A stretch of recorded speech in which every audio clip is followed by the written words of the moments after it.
Hello दोस्तों, मेरा नाम है विनीत और आप सभी का सरकारी ऑनलाइन केन चैनल पर स्वागत है। दोस्तों, आज हम बात करने वाले हैं ई श्रम कार्ड के बारे में।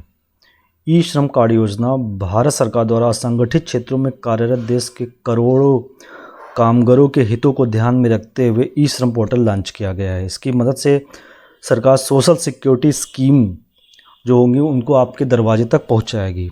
इस पोर्टल के जरिए श्रमिक अपना कार्ड बनवा सकते हैं और जिन लोगों का कार्ड बनेगा उन्हें सरकार की ओर से जो तमाम सुविधाएं सरकारी होती हैं और वो उनको सुविधाएं मिलेंगी फ्यूचर में।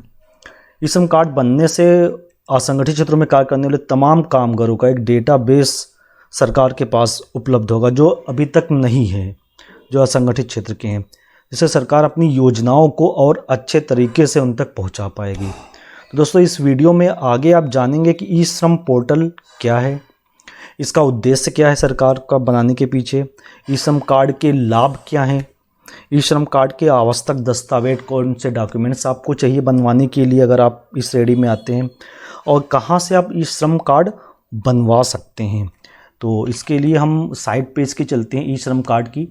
ई श्रम पे देखो हमने लॉगिन हो गया है। सबसे पहले आपको eShram.gov इस पे लॉगिन करना होगा। ये देखिए आपको दिख रहा होगा, इसमें eShram.gov.in पे हमें लॉगिन करना होता है और यहीं से हम अपने ई श्रम पोर्टल पे जानकारी ले सकते हैं।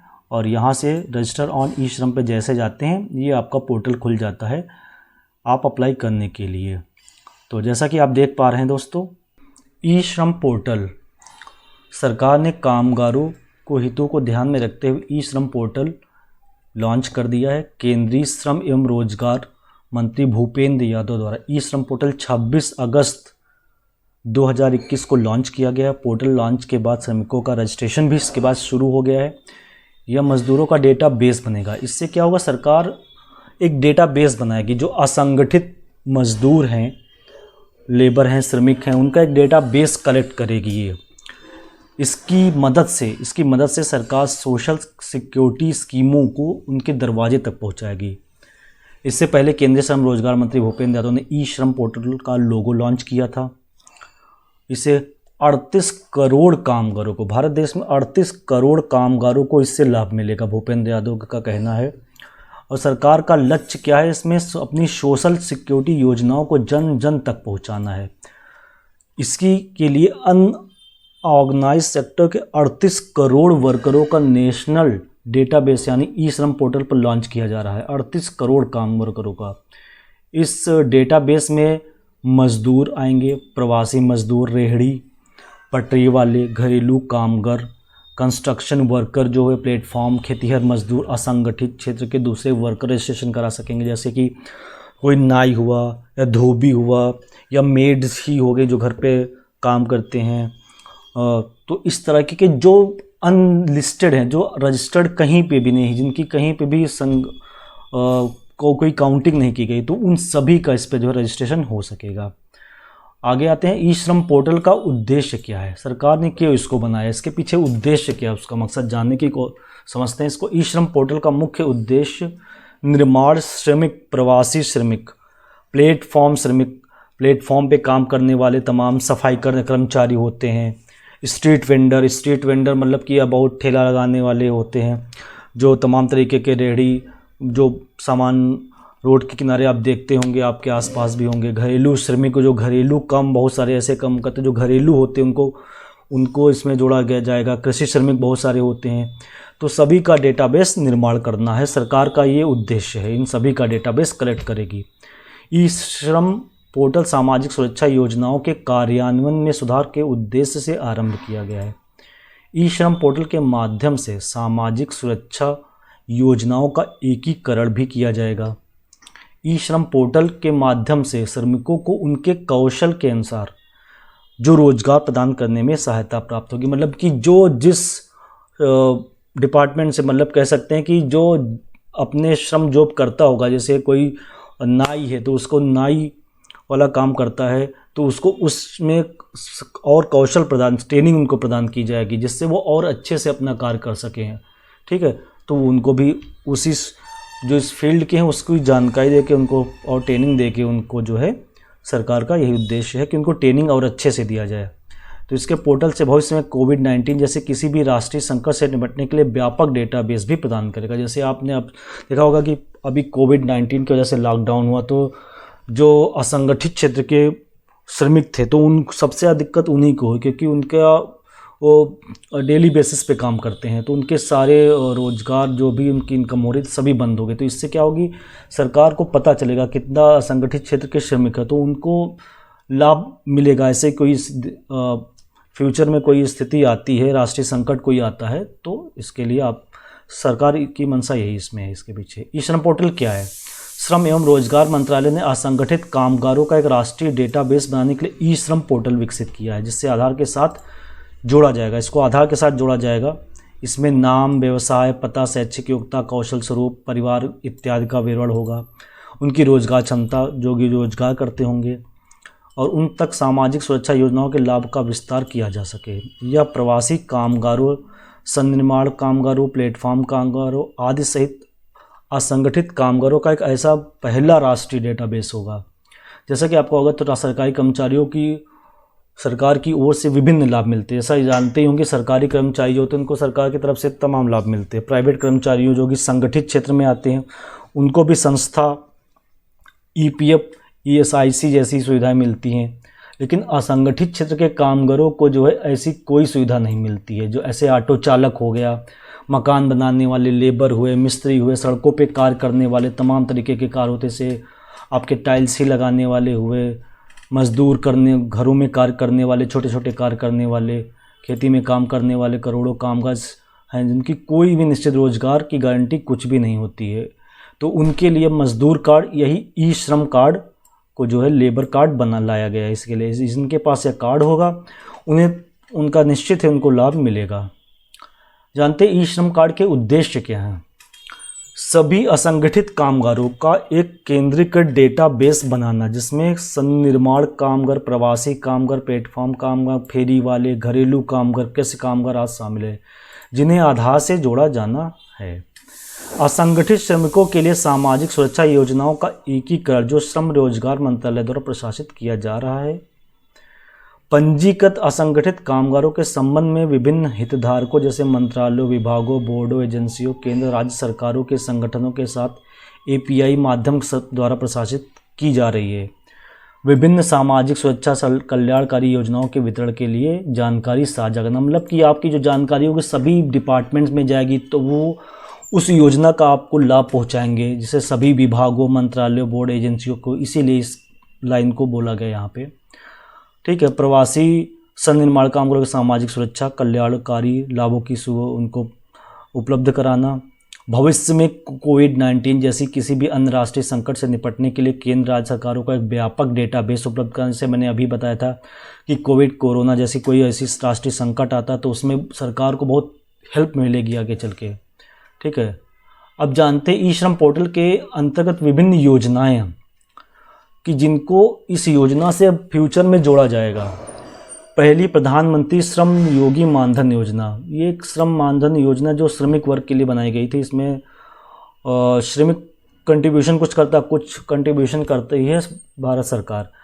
इसमें आपको जो है एक पेंशन के रूप में मिलती है, पेंशन का लाभ मिलता है। प्रीमियम का जैसे देखिए राशि का 50% हिस्सा लाभार्थी द्वारा जमा किया था, 50% हिस्सा केंद्र सरकार द्वारा जमा किया जाता है। ठीक है। इसके बाद national pension scheme for shopkeeper, tenders and self employed person. इस योजना के अंतर्गत लाभार्थी को 3,000 की न्यूनतम पेंशन 60 वर्ष की आयु के बाद प्रदान की जाती है। इस योजना का भी आपको लाभ मिलता है। प्रधानमंत्री जीवन ज्योति बीमा योजना का आपको लाभ मिला जाता है। प्रधानमंत्री सुरक्षा बीमा योजना, इस योजना का तो लाभ अभी तुरंत कार्ड जैसे बनता आपको एक्टिवेट हो जाती है। इस योजना के अंतर्गत यदि लाभार्थी किसी भी एक्सीडेंट, ये एक्सीडेंटल बीमा है या पूरी तरीके से विकलांग हो जाता तो 2 लाख की राशि, 2 लाख का आपका बीमा होता है, वो नॉमिनी को मिल जाता। अगर लाभार्थी विकलांग हो जाता, पूरी तरीके से डिसेबिलिटी हो जाता है, तो उस केस में उसको 1 लाख का आर्थिक सहायता भारत सरकार द्वारा प्रदान की जाती है। फिर है अटल पेंशन योजना। अटल पेंशन योजना का आपको लाभ इसमें मिलता है। पीडीएस के माध्यम से आपको जो राशन मिलता है उसका लाभ इसी से मिलेगा आपको। प्रधानमंत्री आवास योजना ग्रामीण, इसका भी आपको इसी से लाभ मिलेगा।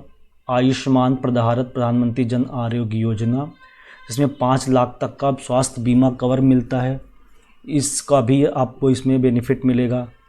तो ये सारी सोशल सिक्योरिटी स्कीम का लाभ इसमें मिलने वाला है। अब जानते हैं पंजीकरण के लिए आवश्यक दस्तावेज क्या हैं।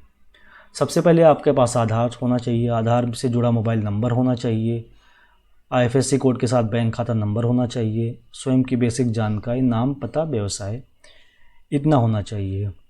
अब जानते हैं ई श्रम पोर्टल पर पंजीकरण करने की प्रक्रिया क्या है। ई श्रम ये पोर्टल है, जैसे इस पोर्टल पे आते हैं, information required for registration, Aadhaar number आपका चाहिए, आधार लिंक एक्टिव मोबाइल नंबर आपका चाहिए, बैंक अकाउंट डिटेल चाहिए, आपकी एज होनी चाहिए 16 से 59 साल के बीच में होनी चाहिए। यहाँ पे अपना आधार नंबर डालेंगे, कैप्चा कोड डालेंगे और सेंड OTP क्लिक कर देंगे। ये हम आपको कंप्लीट आपको वीडियो नेक्स्ट वाली वीडियो में आपको मिल जाएगा। फ्रीक्वेंटली आस्क्ड क्वेश्चन ये जान लेते हैं कि इसमें कौन कौन सी जो मेन क्वेश्चन है आपके मन में भी हो सकता है कि ये जानना चाहिए हमको। पहले हम समझते हैं हु आर ऑर्गेनाइज, कौन से अनऑर्गेनाइज, इसको बार बार असंगठित क्षेत्र बोला जा रहा है, क्या है इसका मतलब क्या है। कोई भी वर्कर जो होम घर पे काम कर रहा है, सेल्फ एम्प्लॉयड या स्वयं का अपना कार्य कर रहा है, वो सभी इसमें जो ESIC या EFPO का लाभ नहीं ले रहा, वो सभी इस क्षेत्र में रजिस्टर्ड हो सकते हैं। तीसरा क्वेश्चन है व्हाट इज़ UAN। इसमें आपको जब श्रम कार्ड आपका बनता है तो आपको यूनिवर्सल अकाउंट नंबर, जिसको UN भी बोला गया, 12 डिजिट का एक यूनिक आइडेंटिटी आपको असाइन कर दिया जाता है, उसी को बोलते हैं UN नंबर। ठीक है।